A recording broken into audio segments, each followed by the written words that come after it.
Hoy nos metemos de lleno en una de las teorías más, pero más influyentes de la psicología, el conductismo. Vamos a ver cuál es la ciencia detrás de nuestras acciones, qué es lo que de verdad nos mueve a hacer lo que hacemos. Esta es, digamos, la pregunta del millón, ¿no? ¿Por qué nos comportamos así? ¿Será que todo viene de nuestros pensamientos, de lo que sentimos por dentro? ¿O habrá algo más, algo que se pueda tocar y medir? Bueno, el conductismo llegó con una respuesta que en su momento fue, súper radical. Una respuesta que buscaba ser 100% científica. Y su idea central era básicamente esta. Olvídense de la mente, de los pensamientos, de los sentimientos. No podemos ver eso. Para que la psicología sea una ciencia de verdad, como la física o la química, tenemos que enfocarnos en lo único que podemos observar y medir objetivamente, la conducta, lo que la gente hace. Ok, entonces, ¿de dónde salió todo esto? Para entenderlo, tenemos que viajar un poco en el tiempo. Pensemos en figuras como Pavlov allá en Rusia o John Watson en Estados Unidos. Ellos tenían una misión. Querían que la psicología fuera una ciencia seria, respetable, tan objetiva como la física. Y para lograrlo, se propusieron estudiar la relación directa, causa y efecto, entre los estímulos del entorno y las respuestas que generaban. Y aquí llegamos a un concepto que para el conductismo es, lo es todo, el aprendizaje. Y ojo con esta definición porque es clave. Fíjense que no dice nada de entender o saber algo en la mente. Habla de un cambio duradero en los mecanismos de la conducta. O sea, para ellos, aprender es simplemente cambiar la forma en que actuamos por la experiencia que hemos tenido. Así de simple y así de potente. Todo se resume en cómo el ambiente nos va moldeando. Pero esperen, que la cosa se pone todavía más interesante. Porque claro, no solo reaccionamos a estímulos como un robot. No, nuestras acciones tienen consecuencias. Y son justamente esas consecuencias las que van a decidir si volvemos a hacer algo o no. Y aquí es donde tenemos que hablar de un pionero, Edward Thorndike. Miren esta imagen. Thorndike creó lo que llamó cajas problema. Imaginen la escena. Un gato hambriento, encerrado. Afuera, a la vista, un buen plato de comida. El truco era que para salir y llegar a esa comida, el gato tenía que hacer algo muy específico, como jalar una cuerda o pisar una palanca. La motivación, o sea, el hambre, era altísima, pero la solución para nada evidente. Y lo que Thorndike vio fue increíble. La primera vez, el gato hacía de todo. Maullaba, arañaba las paredes, se movía como loco, hasta que, de pura casualidad, ¡pum!, le pegaba la palanca y la puerta se abría. Pero aquí viene lo bueno. La segunda vez tardaba un poquito menos. La tercera, menos todavía. Y así hasta que eventualmente, en cuanto lo metían a la caja, iba directo a la palanca. De ahí sacó su famosa ley del efecto, que es súper intuitiva. Si una acción tiene un resultado positivo, que nos gusta, es muchísimo más probable que la repitamos en el futuro. Lógico, ¿no? Bueno, ahora avancemos un poco y hablemos del que es, quizá, el conductista más famoso de todos, B.F. Skinner. Él agarró estas ideas de Thorndike y las convirtió en todo un sistema. Le dio un nombre, condicionamiento operante.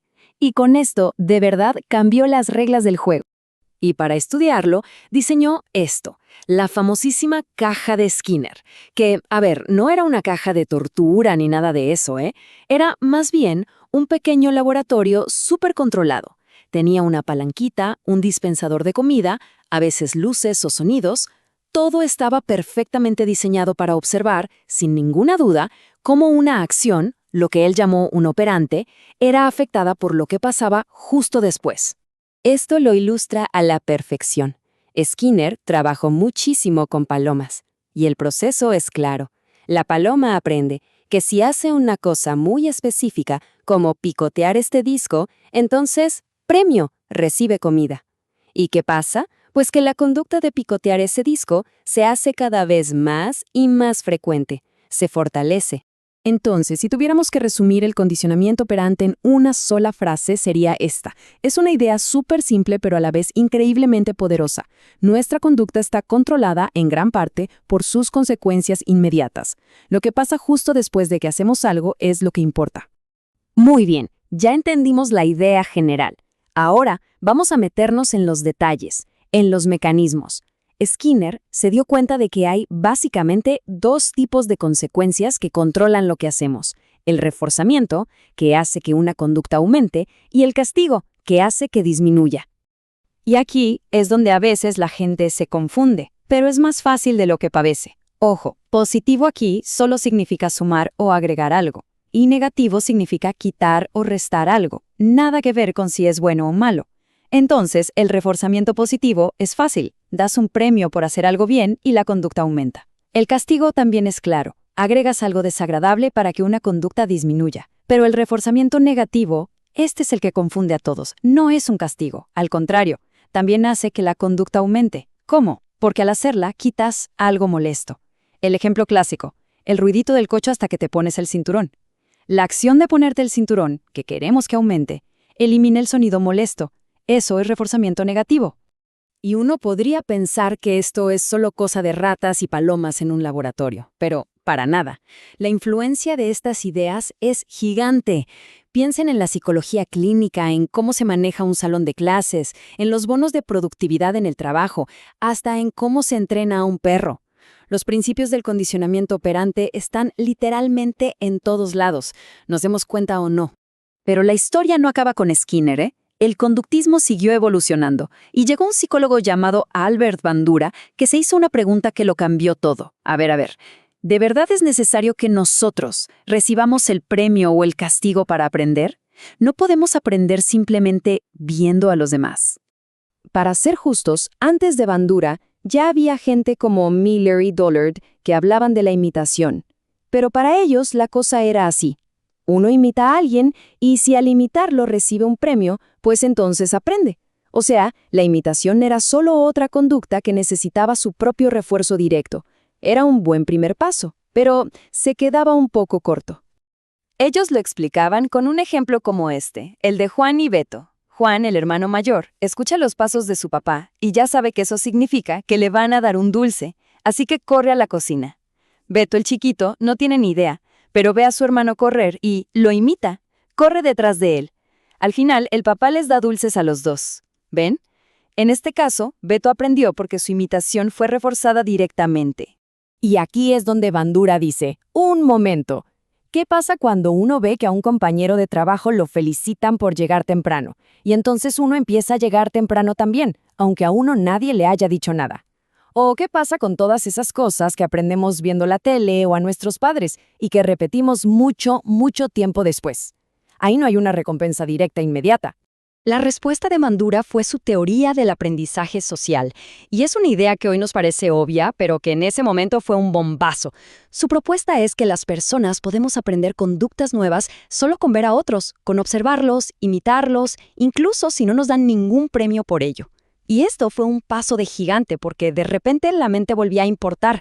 Para aprender observando se necesita prestar atención, recordar lo que se vio, tener la motivación para hacerlo. Fue como construir un puente entre el conductismo más puro y lo que vendría después, la psicología cognitiva. Entonces, para resumir todo lo que hemos visto, el conductismo nos ha dado tres grandes ideas, que son como las capas de una cebolla. Primero, el condicionamiento clásico de Pavlov, aprender por asociación, como el perro y la campana. Luego, el condicionamiento operante de Skinner, aprender por las consecuencias de nuestras acciones, los premios y los castigos. Y finalmente, el aprendizaje social de Bandura, aprender simplemente por observar a los demás. Cada idea construyó sobre la anterior, dándonos un panorama mucho más completo. Y bueno, para cerrar, queda una pregunta flotando en el aire. ¿Qué parte de nuestra rutina diaria, de las cosas que hacemos sin pensar, está moldeada por estas recompensas que a veces ni notamos? Desde esa necesidad de revisar el celular a cada rato hasta la ruta que uno toma para ir al trabajo. Quizá valga la pena pensar cuántas de nuestras acciones de todos los días son en realidad el resultado de miles de pequeños premios y castigos que, sin darnos cuenta, han ido formando nuestros hábitos.